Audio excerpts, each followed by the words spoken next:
Hello welcome to my channel. Good morning ಎಲ್ಲರೂ ಹೇಗಿದ್ದೀರಿ? ನೀವೆಲ್ಲ ಚೆನ್ನಾಗಿದ್ದೀರ ಅಂತ ಭಾವಿಸ್ತಾ ನಾನು ಕೂಡ ತುಂಬ ಚೆನ್ನಾಗಿದ್ದೀನಿ. ಇವತ್ತು ನಾನು ಮಟರ್ ರೋಲ್ ಮಾಡೋದು ಹೇಗೆ ಅಂತ ತೋರಿಸ್ಕೊಡ್ತೀನಿ, ನೋಡೋಣ ಬನ್ನಿ. ಇದಕ್ಕೆ ಮಾಡೋದು ಏನೇನು ಸಾಮಗ್ರಿಗಳು ಬೇಕು ಅಂತ. ನಾನಿಲ್ಲಿ ಒಂದು 300 ಗ್ರಾಮಷ್ಟು ಮೈದಾ ಹಿಟ್ಟನ್ನು ತೊಗೊಂಡಿದ್ದೀನಿ. ಅದಕ್ಕೆ ರುಚಿಗೆ ತಕ್ಕಷ್ಟು ಉಪ್ಪನ್ನು ಹಾಕ್ಕೊಂಡಿದ್ದೀನಿ. ಆಮೇಲೆ 1-2 ಸ್ಪೂನಷ್ಟು ತುಪ್ಪನ ಸೇರಿಸ್ಕೊತಾ ಇದ್ದೀನಿ. ಸೇರಿಸ್ಕೊಂಡು ಹಿಟ್ಟನ್ನೆಲ್ಲ ಕಲಿಸ್ಕೊತಾ ಇದ್ದೀನಿ.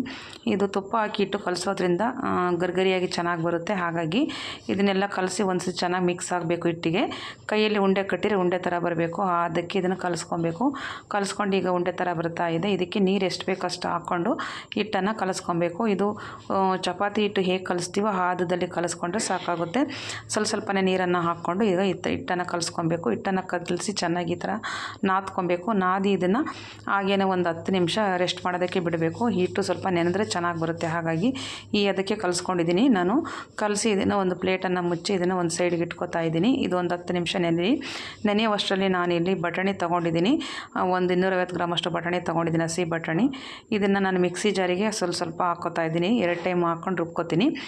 ಬಟಾಣಿಯನ್ನು ಹಾಕಿ ಇದಕ್ಕೆ ಒಂದು ಸ್ವಲ್ಪ 1.5 ಇಂಚಷ್ಟು ಶುಂಠಿ, 1.5 ಗೆಡ್ಡೆಯಷ್ಟು ಬೆಳ್ಳುಳ್ಳಿ ಸುಲಿದಿರೋದು, ಆಮೇಲಿಂದ ಹಸಿರುಮೆಣಸಿನ್ಕಾಯಿ ಖಾರಕ್ಕೆ ಎಷ್ಟು ಬೇಕೋ ಅಷ್ಟು ಸೇರಿಸ್ಕೊಬೇಕು. ನಾನು ಸ್ವಲ್ಪ ಜಾಸ್ತಿ ಇರಲಿ ಖಾರ ಅಂತ ಒಂದು 9 ಹಸಿರುಮೆಣಸಿನ್ಕಾಯಿ, ಒಂದು ಸ್ವಲ್ಪ ಕೊತ್ತಂಬರಿ ಸೊಪ್ಪನ್ನು ಹಾಕ್ಕೊಂಡು ರುಬ್ಬೋದಕ್ಕೆ ಎಷ್ಟು ಬೇಕೋ ಅಷ್ಟು ನೀರನ್ನು ಸೇರಿಸ್ಕೋಬೇಕು. ಜಾಸ್ತಿ ನೀರು ಸೇರಿಸ್ಕೊಳ್ಳೋದು ಬೇಡ.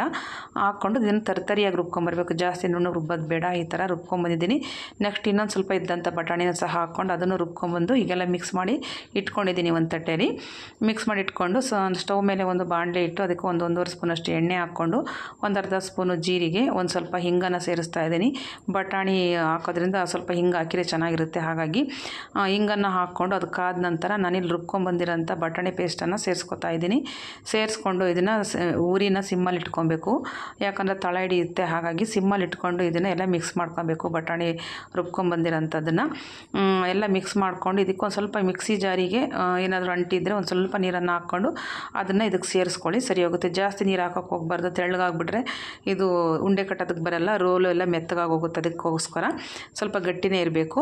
ಒಂದು ಸ್ವಲ್ಪ ನೀರನ್ನು ಹಾಕ್ಕೊಂಡು ಇದಕ್ಕೆ ಒಂದು ಸ್ವಲ್ಪ ಅರಿಶಿನ ಪುಡಿನ ಸೇರಿಸ್ಕೊಂಡು ಇದನ್ನು ಸ್ಲಿಮ್ಮಲ್ಲೇ ಇಟ್ಕೊಂಡು ಉರಿ ಇದನ್ನೆಲ್ಲ ಈ ಥರ ಮಿಕ್ಸ್ ಮಾಡ್ಕೊಬೇಕು. ಅದು ಹಸಿ ಬಟಾಣಿ ಆಗಿರೋದ್ರಿಂದ ಸ್ವಲ್ಪ ಬೇಯಬೇಕು. ಹಾಗೆ ಇದಕ್ಕೆ ನಾನು 1/2 ಸ್ಪೂನಷ್ಟು ಧನಿಯಾ powder, 1/2 spoon garam masala powder, 1/2 spoon ಜೀರಿಗೆ ಪೌಡರು, ರುಚಿಗೆ ತಕ್ಕಷ್ಟು ಉಪ್ಪನ್ನು ಸೇರಿಸ್ಕೊಂಡು ಇದಕ್ಕೆ ಎಷ್ಟು ಬೇಕೋ ಅಷ್ಟು ಉಪ್ಪನ್ನು ಸೇರಿಸ್ಕೊಬೇಕು. ಸೇರಿಸ್ಕೊಂಡು ಎಲ್ಲ ಮಿಕ್ಸ್ ಮಾಡ್ಕೊತಾ ಇದ್ದೀನಿ. ಮಿಕ್ಸ್ ಮಾಡ್ಕೊಂಡು ಇದನ್ನು ಸಿಮ್ಮಲ್ಲೇ ಇಟ್ಕೊಂಡು ಮಿಕ್ಸ್ ಮಾಡ್ಕೊಬೇಕು. ತಳ ಹಿಡಿದಂಗೆ ಆವಾಗವಾಗ ತಿರುಗಿಸ್ತಾ ಇರಬೇಕು. ಈ ಥರ ಸ್ಪೂನಲ್ಲಿ ತಿರುಗಿಸ್ಕೊಂಡು ಎಲ್ಲ ಮಿಕ್ಸ್ ಮಾಡ್ಕೊಂಡು ಇದೆಲ್ಲ ಬಟಾಣಿ ಹಾಕಿರೋಂಥ ಹಸಿರುಮೆಣಸಿನ್ಕಾಯಿ ಎಲ್ಲ ಬೆಂದರೆ ಸಾಕಾಗುತ್ತೆ. ಜಾಸ್ತಿ ಏನು ಇದು ಮಾಡೋದು ಬೇಡ. ಇದು ಪೇಸ್ಟ್ ಆಗಿರೋದ್ರಿಂದ ಬೇಗ ಬೆಂದೋಗ್ಬಿಡುತ್ತೆ. ಹಾಗಾಗಿ ಇದನ್ನೊಂದು 10 ನಿಮಿಷ ಇದೇ ಥರ ಕೈ ಬಿಡದೆ ಮಿಕ್ಸ್ ಮಾಡ್ಕೊಬೇಕು. ಹಾಕಿರೋಂಥ ಮಸಾಲೆಗಳು ಬಟಾಣಿ ಎಲ್ಲ ಬೆಂದಾದಮೇಲೆ ಇದನ್ನು ಸ್ಟವ್ ಆಫ್ ಮಾಡಿಕೊಂಡ್ರೆ ಸರಿ ಹೋಗುತ್ತೆ. ಹೀಗೆಲ್ಲ ಮಿಕ್ಸ್ ಮಾಡ್ಕೊಂಡಿದ್ದೀನಿ. ಈಗ ಬೆಂದಿದೆ. ಈಗ ಸ್ಟವನ್ನು ಆಫ್ ಮಾಡಿ ಇದನ್ನು ತಣ್ಣಗಾಗೋದಕ್ಕೆ ಬಿಟ್ಬಿಡ್ತೀನಿ. ಇದು ಸ್ವಲ್ಪ ತಣ್ಣಗಾಗಬೇಕು. ಬಿಸಿ ಇದ್ದಾಗ ಇದನ್ನು ರೋಲ್ ಮಾಡೋದಕ್ಕೆ ಬರೋಲ್ಲ. ಹಾಗಾಗಿ ಇವಾಗ ಸ್ಟವ್ ಆಫ್ ಮಾಡಿ ಸೈಡ್ಗೆ ಇಟ್ಟಿದ್ದೀನಿ. ನಂತರ ಇನ್ನೊಂದು ಸ್ಟವ್ ಮೇಲೆ ಸ್ವಲ್ಪ ಬಾಂಡಿನ ಸ್ಟವ್ ಮೇಲೆ ಇಟ್ಕೊಂಡು ಎಣ್ಣೆ ಕಾಯೋದಕ್ಕೆ ಇಟ್ಟಿದ್ದೀನಿ. ಎಣ್ಣೆ ಕಾಯೋಷ್ಟರಲ್ಲಿ ನಾನು ಒಂದು ಬೌಲ್ಗೆ 1-2 ಸ್ಪೂನಷ್ಟು ಮೈದಾ ಹಿಟ್ಟನ್ನು ಹಾಕ್ಕೊಂಡು ನೀರನ್ನು ಹಾಕ್ಕೊಂಡು ಇದನ್ನು ಸ್ಲೇರಿ ಮಾಡ್ಕೊತಾ ಇದ್ದೀನಿ. ಮೈದಾ ಹಿಟ್ಟಿನ ಸ್ಲೇರಿ ಯಾಕಂದರೆ ಇದು ಬೈಂಡಿಂಗಿಗೋಸ್ಕರ ಅಷ್ಟೇ. ಹಾಗಾಗಿ 1 ಅಥವಾ 1.5 ಸ್ಪೂನು ಮೈದಾ ಹಿಟ್ಟನ್ನು ಹಾಕ್ಕೊಂಡು ನೀರನ್ನು ಹಾಕ್ಕೊಂಡು ಈ ಥರ ದೋಸೆ ಹಿಟ್ಟಿನ ಅದಕ್ಕೆ ಕಲಸಿಟ್ಕೊಬೇಕು. ಇದನ್ನು ಬೈಂಡಿಂಗಿಗೋಸ್ಕರ ಕಲಸಿಟ್ಕೊಂಡು ಎಣ್ಣೆನೂ ಕಾಯೋದಕ್ಕೆ ಇಟ್ಟಿದ್ದೀವಿ. ಇದನ್ನು ಸೈಡಿಗೆ ಮಾಡಿ ಇಟ್ಕೊತಾ ಇದ್ದೀನಿ. ಈಗ ಹಿಟ್ಟು ಸಹ ನೆಂದಿದೆ. ಈಗ ಹಿಟ್ಟು ನೆಂದಿರೋಂಥದ್ದನ್ನ ನಾನು ಚಪಾತಿ ಹಿಟ್ಟು ಎಷ್ಟು ತೊಗೋತೀವಿ ಅಷ್ಟು ತೊಗೊಂಡು ಉಂಡೆಗಳನ್ನು ಮಾಡಿಟ್ಕೊಬೇಕು. ಈ ಥರ ಉಂಡೆಗಳನ್ನು ಮಾಡಿಟ್ಕೊಂಡಿದ್ದೀನಿ. ಈಗ ಇದನ್ನು ಚಪಾತಿ ಥರ ಲಟ್ಟಿಸ್ಕೊಬೇಕು.